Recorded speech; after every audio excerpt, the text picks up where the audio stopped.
What is up, killers? Kev here, and today back with a brand new episode of Skyrim Special Edition. Today we are going to be looking at 10 weapon mods within the game, but without further ado guys, let's just jump straight into the video.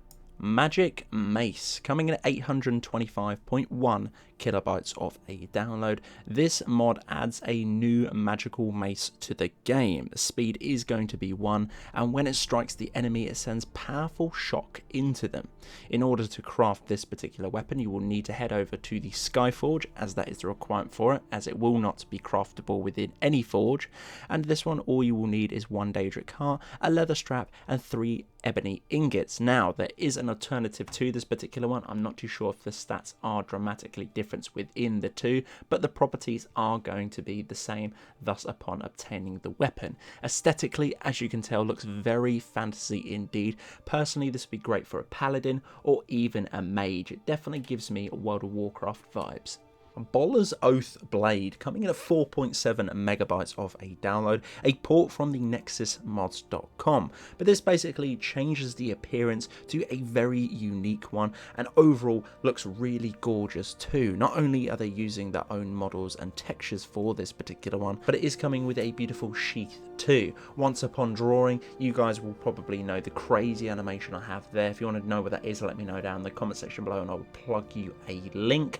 But overall, the blade looks really nice. I do love the appearance of something so subtle and small like this. It dramatically changes the blade 110%. Now, we are used to seeing blades like this in the vanilla base game, giving that appearance of the blade's weapon or the blade's sword, and it is a little bit boring. This definitely sprinkles and livens up a unique blade within the vanilla base game. Kukatsuo-Sundra Axe. Hopefully I said that correctly. You guys can slaughter me down in the comment section below if I mispronounce that. I probably did and won't be saying it again going through this video. But this axe is coming in at 3.6 megabytes of a download. Adds this beautiful war axe to any forge within the steel category. It's plain, it's simple, but personally I think the detailing on the overall, the models meshes texture wise, is really nice indeed. Incredibly low download size. This particular war axe is coming in a one-handed alternative, so you pretty much can rock this one and a shield or go in dual wield. Now I did notice as well this one is a little bit slow on the swing rate, so if you are giving that appearance that you are going to be a solid sort of tanky build with a shield and maybe this war axe, or even 2 of them running around as a crazy sort of Viking build, this would really look nice with that particular build, then this is going to be a hell of a mod for you guys to get. Personally, I think this is very cool and very nice, and that download size is practically nothing for what you get for this beautiful axe. Nightingale Pride, coming in at 24.2 megabytes of a download, a port from the nexusmods.com. This is a high resolution and lore-friendly retexture of the Nightingale's bow and blade to do with the vanilla base game. Changes them up very nicely indeed. Mainly changes the hilt of the blade to give it more of a demonic look with the red pieces within the center of the hilt. Then followed upon that is going to give those blue crystals slightly scattered around the actual main part of the bow. Overall fitting in very nicely indeed, and I do believe the other textures scattered around the bow are going to be themed with the Nightingale, and also as well circumferencing the whole bow and makes it look very nice indeed. Beautiful textures, and let me tell you guys, the video on screen now probably does not do it justice. If you're a fan of these 2 weapons, or maybe just one of them, either, this one will be a great one to add to anyone's lore-friendly game. Iron Sigh, coming in at 580.3 kilobytes of a download, a port from the nexusmods.com with full permissions to head over to the Bethesda.net website. This mod adds the sigh, a weapon normally used within old Japanese martial arts.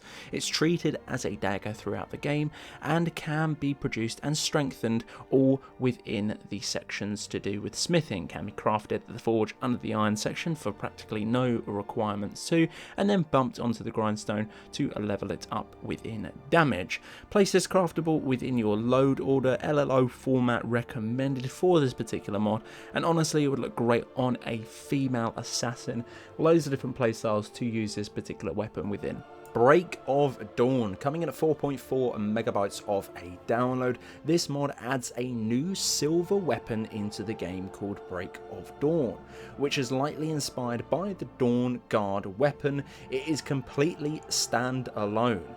It can be crafted at any forge and does require the steelsmithing perk to make. It also does require the silver ingots, quicksilver ingots, and leather straps to craft. The stats are going to be slightly better than ebony, and honestly, the overall incumbents for this particular blade for anyone, even if you are playing lore friendly or just a completely bonkers game, I feel like this weapon fits in almost seamlessly within the base game. Guys, if you're looking for a beautiful weapon, not only is the models and mesh textures are absolutely great, you probably won't be able to see it on screen now via the footage, but the whole blade itself is actually engraved. It looks really nice indeed. A few different variants of this particular blade, and honestly it's a very nice one to be added within your set.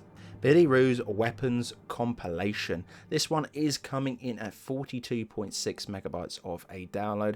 Guys, open perms and permissions, but I would heavily grab this one ASAP, not only for the fact of all of Billyroos ports from the nexusmods.com to the Bethesda website are absolutely gorgeous. This one is definitely a steal. You do get a lot of weapons with this particular mod in all variants of one-hander and two-hander, from anything from maybe, I don't know, a war axe all the way to sort of an old Imperial Legion sword. The models, meshes and textures are absolutely stunning. Billyro never actually skips on anything with these particular mods. They look finesse and absolutely gorgeous all the time. I've never covered a bad one since I've been doing mods, and this is no exception to that. This particular pack is really, really nice indeed.